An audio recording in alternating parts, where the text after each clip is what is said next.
नमस्कार दोस्तों, संवाद भारत में आपका स्वागत है। आप लोगों से अनुरोध है, पिछले कुछ दिनों से मैं वीडियोस कर रहा हूँ। मेरा चैनल है संवाद भारत। आप लोगों को मेरे वीडियोस पसंद आए तो ज़रूर इसको सब्सक्राइब करें और लाइक करें और शेयर करें।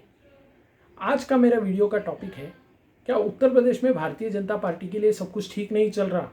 अगले साल चुनाव है और इस चुनाव को मद्देनज़र रखते हुए कयास ऐसे लगाए जा रहे हैं कि उत्तर प्रदेश में भारतीय जनता पार्टी के जो कार्यकर्ता हैं और भारतीय जनता पार्टी की जो ऑर्गेनाइजेशन है उसमें कुछ बदलाव होने वाले हैं। साथ ही साथ मोदी जी और योगी जी के बीच में कुछ अनबन की भी खबर आ रही है।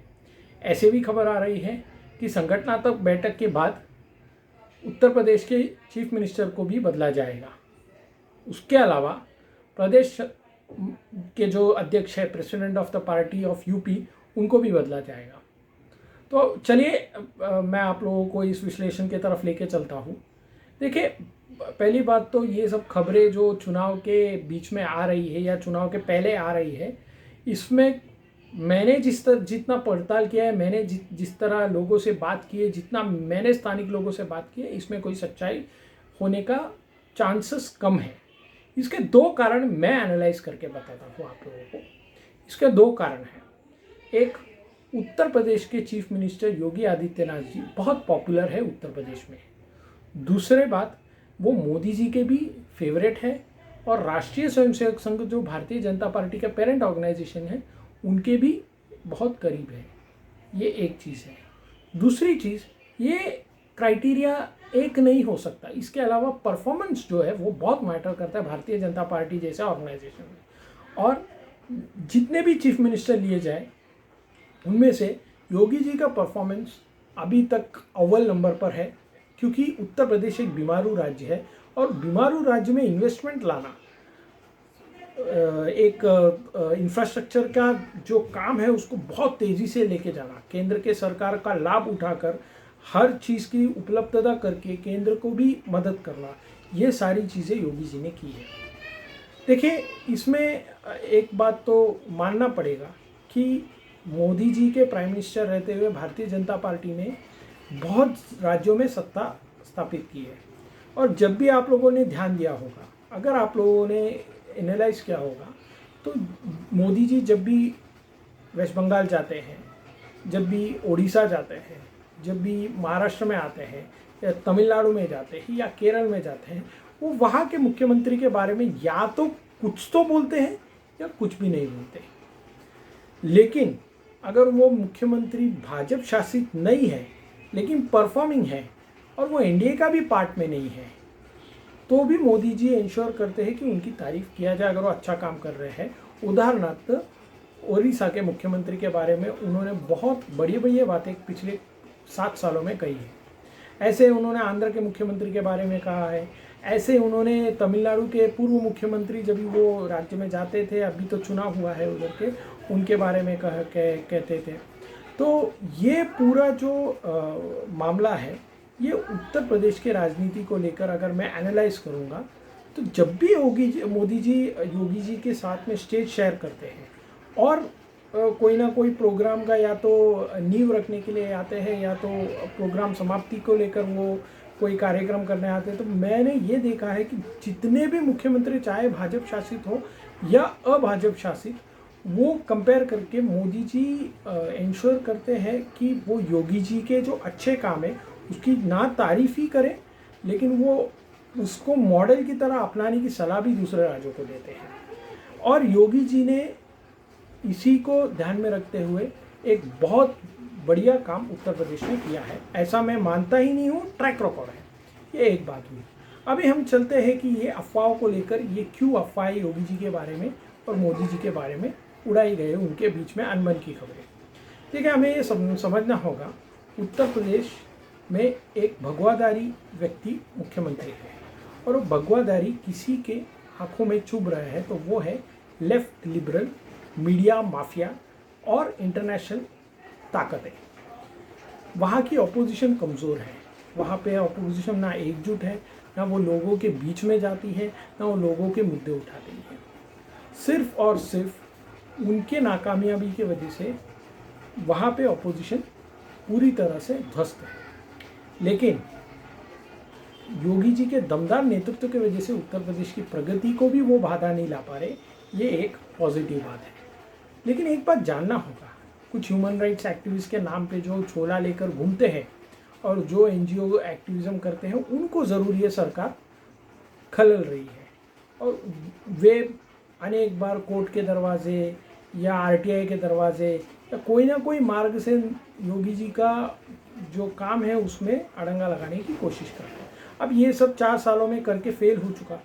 जब फेल हो गए तभी उन्होंने एक नया रास्ता अपनाया, झूठ फैलाओ, अफवाह फैलाओ, अराजकता फैलाओ।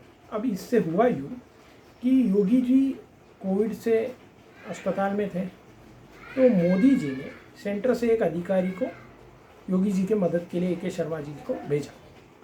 अभी इसका फ़ायदा उठाते हुए अब योगी जी कम्युनिकेट करने की स्थिति में नहीं है, देखते हुए उन्होंने एक बड़ी माफिया चलाई, माफिया के मदद से एक बड़ी रुमर्स चलाई कि मोदी जी ने योगी जी के हाथ से यूपी का कंट्रोल लिया है, मोदी जी योगी जी में बन नहीं रही है, अब योगी जी को हटाएंगे। और इसके बाद से जो खबरें आई, हमने देखा होगा कि कुछ यूट्यूब चैनल ने तो ये भी इस्तीफा भी दिलवा दिया योगी जी को, और कुछ न्यूज़पेपर वालों ने तो योगी जी अब 3 महीने के 2 महीने के मेहमान हैं वगैरह वगैरह, वो सेंटर में आ रहे हैं, ऐसे भी खबरें चलाई।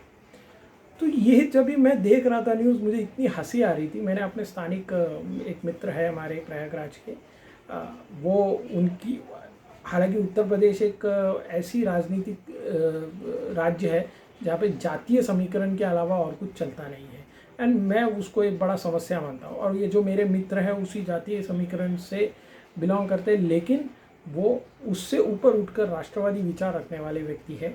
उनके घर वाले या उनके परिवार जो है वो पारंपरिक तौर से समाजवादी पार्टी के पक्ष में रहे हो, नई पीढ़ी पूरी तरह से भारतीय जनता पार्टी के राष्ट्रवादी विचार से जुड़ गई है।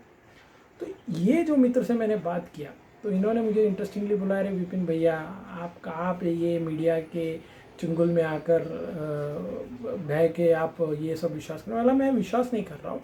लेकिन इंग्लिश में कहावत है, there is no smoke without fire, मतलब धुआं आ रही है मतलब आग लगी होगी। तो मैं उनको यही जानना चाह रहा था कि क्या आग लगी है। तो उन्होंने तभी मुझे बताया कि योगी जी ऐसे बीमार थे, तो ये तरफ से इन्होंने मीडिया न्यूज़ फैलाई। फिर कुछ लोग जो योगी जी और मोदी जी के भ्रष्टाचार के नियत से जिनको नुकसान हुआ है, उन्होंने भी, और ख़ास करके लैंड माफिया, ये लोगों ने भी बहुत इसमें आग लगाई है।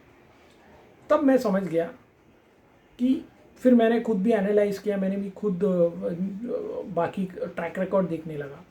तब मेरे को एक चीज़ याद आई। मैं पिछली बार पूर्व मुख्यमंत्री रहे देवेंद्र फडणवीस जी का 1-2 दिन पहले का इंटरव्यू देखा, तब मुझे क्लिक हुआ, ये विषय तो ये हुआ है। उनसे पत्रकार ने पूछा कि आप इतना उद्धव जी को टारगेट करते हो, इतना उद्धव जी को क्रिटिसाइज़ करते हो, तो मोदी जी ने तो उनकी तारीफ़ की।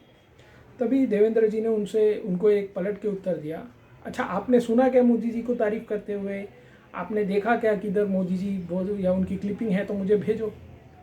यही होता है मित्रों, क्योंकि योगी जी और मोदी जी के बीच में कॉन्वर्सेशन तो किसी ने सुना नहीं, अनबन की बातें किसी ने सुनी नहीं। जैसे महाराष्ट्र के सीएम ने पीएम के साथ क्या बात की सुनी नहीं, लेकिन एक टूल किट के नाते एक झूठ आपसे कंटिन्यूसली आपके ऊपर डाला जा रहा है, और हम वो एक गिबल्स थियरी है ना कि 100 बार झूठ इतनी बार बोलो कि 101 बार वो सच लगने लगे। तो ये इस तरह से पूरा चक्कर है, और इसी के वजह से आने वाले समय में आप देखोगे कि ऐसे खबरें आते रहेगी, योगी के मंत्री मंडल से राजीनामा, ये वो, कल से इस्तीफा, एमएलए नाराज़, मंत्री नाराज़, ऐसे फलां। तो मित्रों, इस पे ज़रा भी विश्वास ना करें। सरकार 1 साल में कुछ गिरने नहीं वाली, कोई सरकार ऐसे नहीं गिरती। अगर महाविकास आघाड़ी सरकार चल सकती है तो वो तो पूर्ण बहुमत की सरकार है। तो ये जो थियरीज़ होती है, ये सिर्फ और सिर्फ अपने समर्थकों को, भारतीय जनता पार्टी के समर्थकों को गुमराह कर डीमोरलाइज करने का एक स्ट्रैटेजी होता है, और इस स्ट्रैटेजी का आप हिस्सा ना हो, इसका आप पर्दाफाश करो और लोगों तक ये लेकर जाओ। इसी के लिए मैं ये वीडियो किया हूँ, ताकि अपने जो समर्थक हैं, जो राष्ट्रवादी विचार के लोग हैं, उन्होंने आज ये चीज़ें ध्यान में लेना चाहिए कि झूठ का जो मशीनरी है वो हमेशा के लिए नहीं चल सकता।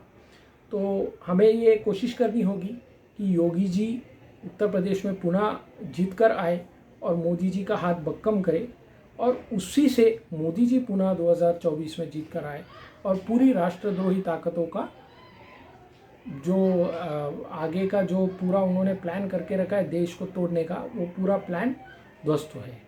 इतना सा कहकर मैं मेरे दो वाणी को विराम देता हूँ। आप कुछ कंटेंट मैं आगे के वीडियो के लिए भी रखना चाहता हूँ।